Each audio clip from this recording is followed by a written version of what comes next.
U.S. Attorney Matthew Schneider always has a lot on his plate, and we're always glad to have him on Flashpoint to talk about that. And he's back again this Sunday morning. Great to see you. Let's jump right into Operation Legend. And the federal agents being in Detroit has been a controversial thing right from the start. But let's back up and just, how many came to Detroit and what is actually their role here? So it's important to note what Operation Legend is and also what it's not. So Operation Legend is designed all across the country to bring additional federal resources and agents to help cities that are afflicted by the increase in violent crime. That's all that it is, and we have seen great progress in the city of Detroit.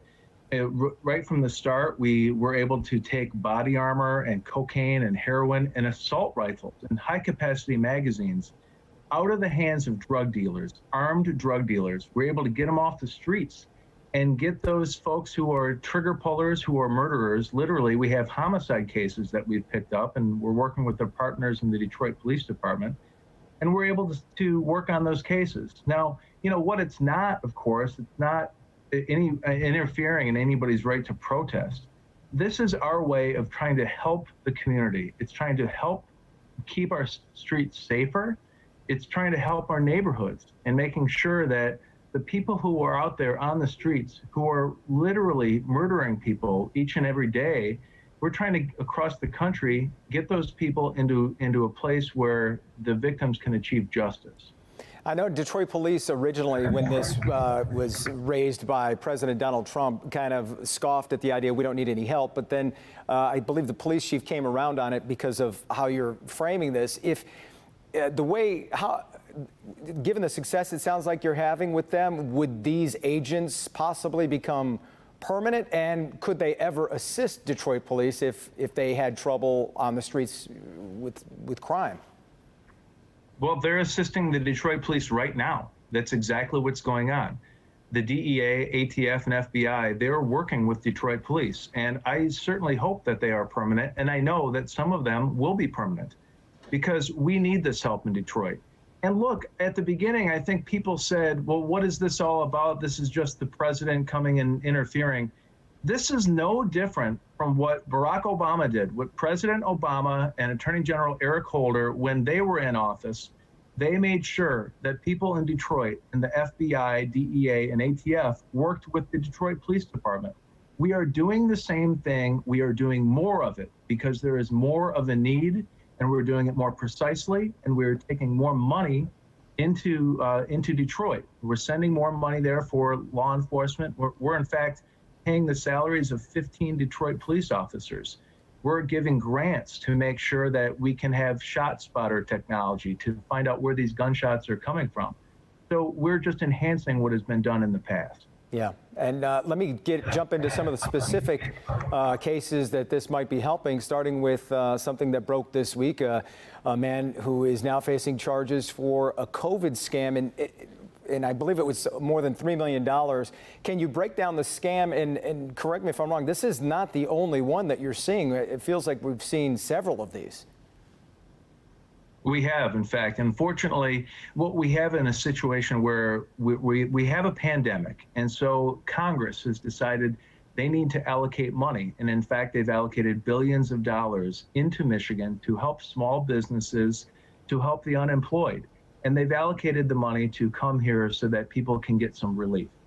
But anytime anyone from the government gives out money, there's going to be some scammer there trying to steal it away.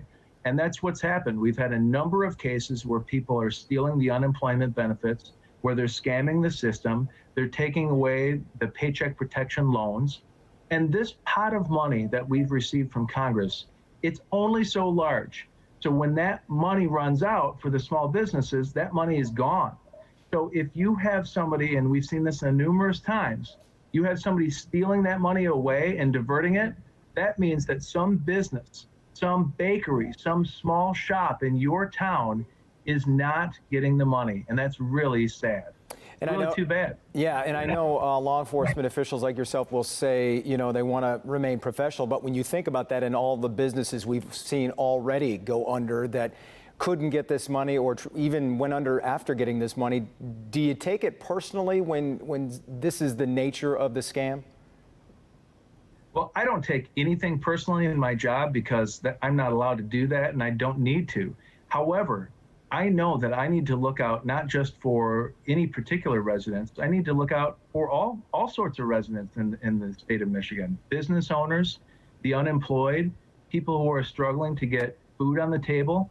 I mean, if you steal somebody's unemployment benefits and they can't get those benefits, they can't buy food for their families. They can't buy meat. They can't buy bread. They can't buy food. I mean, that's what we're really up against. We're up against the people who use a pandemic who just don't care. Yeah. They're trying to steal money away, and it really harms people who need it the most. Yeah, and some of those people are union workers. We saw this week, I believe Dennis Williams is the 15th person in this huge investigation into the UAW to be brought up on charges. Several have already pleaded guilty. You called it disheartening overall this week. Tell me why. Well, I think it's worse than that, because this isn't just a situation where we have a couple corrupt people in the union or a couple corrupt people in the company, or you've got just a few officials in the union who are corrupt. This is the second vice president of the International Union, not the first, the second that we've charged with federal crimes, with corruption crimes. So if you look at the unions, what they're doing is not working. If your question is, do we need reforms? I think it's pretty obvious. It shouldn't have to take a second president of the union to be indicted and to be facing federal charges for somebody to say this current system isn't the way it's supposed to be. Yeah. We need to turn this union around so that it serves the men and women who work there. I've got about 20 seconds. Any chance the government would take over the UAW to get that reform?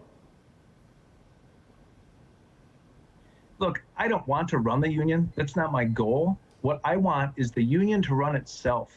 We need to put in place a union that works for the members and that is not corrupt. And if that means some level of government oversight, so be it. All right. U.S. Attorney Matthew Schneider, thanks for your time this morning. We always appreciate it. We'll talk back to school in a moment. Stay with us.